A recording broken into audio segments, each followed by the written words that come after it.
Naranasan mo na bang managinip na ikaw ay nalulunod sa tubig?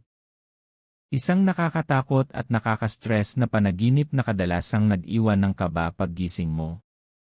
Pero ano nga ba ang ibig sabihin ng panaginip na nalulunod? Sa maraming paniniwala, ang panaginip na nalulunod ay simbolo ng matinding emosyon o problema na parang hindi mo na kayang kontrolin. Para bang may mga sitwasyon sa buhay mo na nakakapagpabigat ng iyong damdamin? Maaaring ito ay tungkol sa stress sa trabaho, problema sa pamilya, o mga bagay na matagal mo nang kinikimkim sa iyong puso. Kapag sa panaginip ay hirap kang makahinga habang nalulunod, maaaring ito ay senyales na pakiramdam mo ay nasasakal ka na sa mga responsibilidad o problema sa iyong buhay.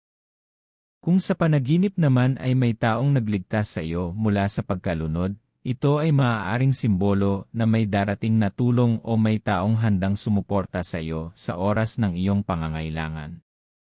Sa kabilang banda, kung nakaligtas ka sa pagkalunod sa panaginip, magandang senyales ito. Ibig sabihin, malalampasan mo rin ang mga pagsubok na kinakaharap mo ngayon.